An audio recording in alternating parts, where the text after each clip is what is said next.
Welcome back to the Team to Beat Miami Heat podcast. My name is Amir. Thank you for following the podcast on Spotify and Apple Podcasts. If you're watching on YouTube, thank you so much for your support. Don't forget to like, comment, and subscribe. So, can the Miami Heat win a championship this season with Tyler Herro coming off the bench as the Miami Heat's sixth man? I don't know. I think that's a good question because right now Tyler Herro is injured and he's missed a ton of games this season. And there's never really been one season where Tyler Herro's been healthy. So we'll start off there. He's played 67 games. I think it was last season, and that was his most games he's ever played in a regular season. So at best, he's missed 15 games in a regular season. And his first 2 years, he played 54 games, 56 games. So he has constantly been injured. And I don't know if he's injury prone per se, but I think he's prone to getting hurt in fluky ways. He's not having reoccurring injuries, redundant injuries like a Derrick Rose or a player like a Brandon Roy who had knee issues, but he hasn't really been available a lot. And even last season in the playoffs, he hurt his hand in the first game of the playoffs against the Bucks and was out for the remainder of the playoffs. And the Miami Heat, we all know, went to the finals and went super far without him, but they didn't have enough. Offensively, they were not good enough to beat the Nuggets, and there's multiple reasons. I think the Heat were gassed out. They had an opportunity to beat the Celtics after going up 3-0, and they lost 3 in a row, and especially game 6 was a heartbreaker when Derek White had that tip in at the buzzer to force a game 7. But if the Miami Heat closed out quicker, they could have had time for Jimmy Butler to heal with his ankle injury. And if that was the regular season, Jimmy Butler would have missed at least 4 weeks. He missed one game, I believe, against the Knicks. He just missed the following game and the game where he got hurt. I think it was like in the third or fourth quarter, landed on Josh Hart's ankle, and he missed the following game. But anyway, we needed Tyler Herro, and we need Tyler Herro now for this run, especially. So Tyler Herro, there is no timeline for his return, and it's speculated that he will return. It seems like he is going to come back. He has been trolling online, being sarcastic, saying he's never going to come back. He's had an amazing workout, but he has no timetable. He is making it seem like he's going to be returning soon. Spo even has mentioned that, he has entered the next phase of his recovery, which is just on-court recovery or activity now. So he is, I believe, practicing with the team to a certain degree. But either way, can the Miami Heat win a championship if Tyler comes back? And I'm assuming he's going to come back off the bench, and Duncan Robinson is going to remain as the starting shooting guard, which I think is fine. But can we win with Tyler Herro coming off the bench? The answer is maybe. I mean, this Miami Heat team has been up and down all year, and one of the biggest variables is injuries. Obviously, we're talking about injuries because Tyler Herro is not available yet. Jimmy Butler has missed a ton of games, and other players have missed games as well. They're the 4th most injured team in the NBA. The Heat have had 35 different starting lineups, which is ridiculous. Yet they've stayed afloat and are going to be a playoff team, which is impressive. Right now, we know the Miami Heat, even while they were healthy, the combination of Tyler, Jimmy, and Bam before Terry got here, they didn't have a positive record. They were below 500 dating back to last year.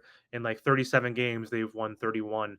In 68 games, they won 31 and lost like 37 or so. So they had a below 500 record together. But now we have Terry Rozier.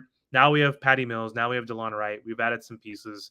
And the Miami Heat's, again, offense has been inconsistent all year. They're 21st in offensive rating at the time of this filming, at the time of recording this video. And right now their identity is defense. And they're the 5th best team in terms of defensive rating, which is just incredible. They've shot up the ranks, and they are ending this season on a high note on the defensive end.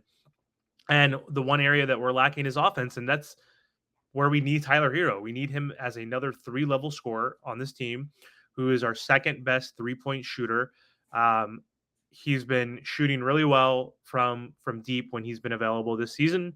And, He has that game where he can play the mid-range game, he could do the floater, and he can finish at the rim um, to a certain degree at times. So we need his three-level scoring, and we just need his shooting ability desperately right now because again, our offensive rating has been poor. We're one of the worst scoring teams in the NBA, and that's been the case for the last few years with Jimmy and Bam as our best two players.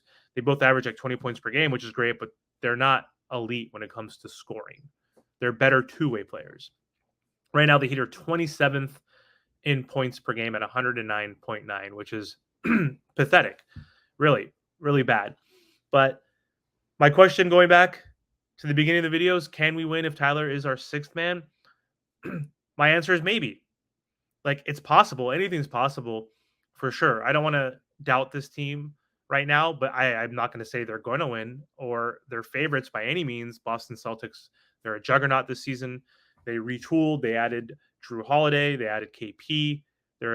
Not a deep team, but they're a top heavy team. And they're one of the best teams in the NBA and one of the best home records. And so they're going to have home court throughout the entire playoffs at this rate, even if they make it to the finals. But I think having Tyler Herro coming off the bench as our sixth man is going to give this Miami Heat team a big advantage because they are one of the deepest teams in the NBA. They're the fourth most injured team, as I mentioned. And the reason why they were able to stay afloat is because they have the depth that other teams do not have, like the Boston Celtics or the Milwaukee Bucks. So Terry Rozier has stepped in and kind of taken that role of Kyle Lowry / Tyler Herro. He's not a true point guard. He's more of a combo guard, similar skill set to Tyler Herro. But he's come in and, he's been playing better and better as he's getting more comfortable with this team. And we saw that it was a little clunky with Tyler and Terry in our backcourt because they both are ball dominant type of guards. And, they were struggling. I don't know exactly what the record was initially, but it wasn't good. It wasn't positive. And Tyler had to adapt and adjust, which he did, and started playing more off ball and was focusing more on catch and shoot threes, allowing Terry to be the point guard playmaker. And the Heat won the last four games they did play together. So they were starting to figure it out a little bit.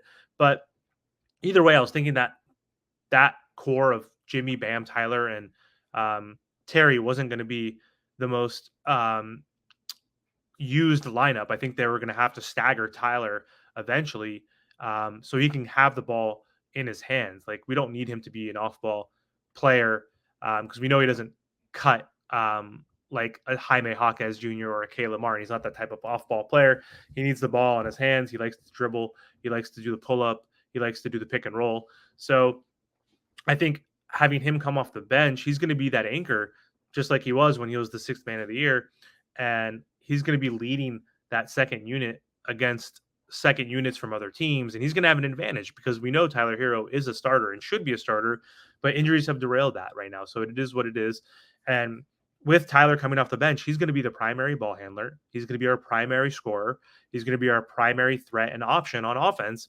And he's going to be able to play with Jaime Jaquez and probably a Caleb Martin and Kevin Love off the bench, and he's going to be able to be that playmaker for those guys. And so I think we have, again, one of the deepest teams in the NBA. If Terry is going to start with Bam, Jimmy, and Jovic and Duncan, then Tyler needs to come off the bench again as our primary weapon with Caleb, Jaime, and Kevin Love. Like that nine right there is a great rotation. And I mean, I haven't even talked about Haywood Highsmith. Like he's going to potentially get some minutes here and there, depending on matchup, depending on the night, depending on if players are in foul trouble or not. And Patty Mills, who knows? He might get some minutes if we're struggling offensively to help spread the floor. And even DeLon Wright, maybe if defensively we're struggling, we need him to help lock down a Jalen Brunson, if you will, or a Donovan Mitchell if we play the Cavs. Who knows who we're playing in the first round. But either way, I think Tyler Herro gives us a better chance of making it far and hypothetically winning a championship if he's the sixth man and coming off our bench, because he's going to be the best sixth man in the playoffs No one else is going to have a 20-point scorer like that off their bench. And I'm excited to see the prospect of him, one, coming back, and then two, leading that second unit with Jaime Hawkins and Caleb Martin, Kevin Love. Like, that's a really good lineup to spell your starting roster. So let me know what you guys think. Do you think Tyler Herro has, one, the ability to come back this season, but two, do you think he can elevate this Miami Heat team off the bench as our sixth man and help us get far, make a deep run in the playoffs, and potentially win? Let me know. Thanks for watching.